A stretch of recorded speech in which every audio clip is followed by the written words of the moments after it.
नेपाल में ना सड़कों पर एक पूरी की पूरी नई पीढ़ी उतर आई है। और ये कोई टिपिकल राजनीतिक आंदोलन नहीं है, नहीं, ये उन युवाओं का संघर्ष है जो इंटरनेट और सोशल मीडिया की दुनिया में ही पले बड़े हैं और अब वो अपनी उसी डिजिटल दुनिया के लिए लड़ रहे हैं। तो चलिए समझते हैं कि नेपाल का ये जेन ज़ी प्रोटेस्ट आखिर है क्या और क्यों हो रहा है। देखिए, ये जो तस्वीरें हैं ये नेपाल की राजधानी काठमांडू की हैं। सड़कें आप देख सकते हैं एक तरह से जंग का मैदान बन चुकी हैं। हजारों की भीड़ है, पुलिस के साथ सीधी झड़प हो रही है, हवा में आंसू गैस का धुआं फैला हुआ है, मतलब माहौल बहुत ही ज्यादा तनाव वाला है। और दुख की बात यह है कि इस पूरे टकराव की कीमत जाने जा रही है। अब तक 10 से भी ज्यादा मौतें रिपोर्ट हो चुकी हैं और 100 से ज्यादा लोग घायल हैं।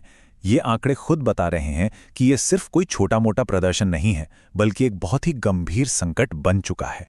तो इस पूरे आंदोलन को एक नाम भी मिल गया है, जेन ज़ी प्रोटेस्ट। अब ऐसा क्यों? क्योंकि सड़कों पर जो ये भीड़ दिख रही है ना, ये उसी जनरेशन की है जो इंटरनेट पर मीम्स और रील्स की दुनिया में ही बड़ी हुई है। तो सवाल यही उठता है कि भाई आखिर हुआ क्या? ऐसा क्या हो गया कि हजारों की संख्या में युवा अपनी ही सरकार के खिलाफ सड़कों पर उतर आए? इस पूरे बवाल की जड़ सिर्फ एक सरकारी फैसले में छिपी है। सरकार ने एक झटके में 26 सोशल मीडिया प्लेटफॉर्म्स पर बैन लगा दिया। जी हां, एक ही फैसला, और इसी एक एक्शन ने इतने बड़े पैमाने पर लोगों को, खासकर युवाओं को, सड़कों पर ला दिया। और सोचिए, ये कोई छोटे मोटे प्लेटफॉर्म्स नहीं हैं। इस लिस्ट में फेसबुक, ट्विटर, व्हाट्सएप, यूट्यूब, मतलब वो सारे डिजिटल जायंट शामिल हैं जो नेपाल में करोड़ों लोगों की रोज की जिंदगी का एक जरूरी हिस्सा बन चुके हैं। तो अब अगला सवाल ये आता है कि सरकार ने इतना बड़ा, इतना कड़ा कदम उठाया क्यों? अगर सरकार के नजरिए से देखें तो उनका कहना है कि यह बैन लगाना जरूरी हो गया था और इसकी वजह है एक नया कानून। इस पूरे विवाद के सेंटर में है 2024 का सोशल मीडिया कानून, जिसे इसी साल लागू किया गया है। अब इस कानून में है क्या? देखिए, सरकार ने इन कंपनियों के सामने 3 मेन शर्तें रखी।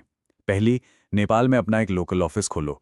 दूसरी, टैक्स पेयर के तौर पर रजिस्टर करो। और तीसरी, जो भी गलत कंटेंट है उसे रोकने के लिए एक प्रॉपर सिस्टम बनाओ। सरकार का तर्क यह है कि उनका मकसद सेंसरशिप लगाना नहीं, बल्कि इन प्लेटफॉर्म्स को रेगुलेट करना है। वो कहते हैं कि उनका लक्ष्य है फर्जी खबरों को कंट्रोल करना, भड़काऊ कंटेंट को रोकना और जो भी अवैध गतिविधियां ऑनलाइन हो रही हैं उन पर लगाम कसना। लेकिन जो हजारों लोग सड़कों पर हैं, वो इस कहानी को बिल्कुल अलग ही नजर से देख रहे हैं। उनके लिए ये रेगुलेशन नहीं, बल्कि कुछ और ही है।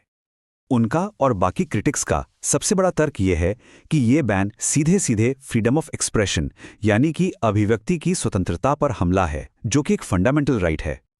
और यहां एक पॉलिटिकल एंगल भी निकल कर आ रहा है। कई आलोचकों का यह भी आरोप है कि ये बैन असल में सरकार के खिलाफ जो आवाजें उठ रही हैं उन्हें दबाने का एक तरीका है, क्योंकि पिछले कुछ महीनों में सरकार का विरोध काफी बढ़ा है।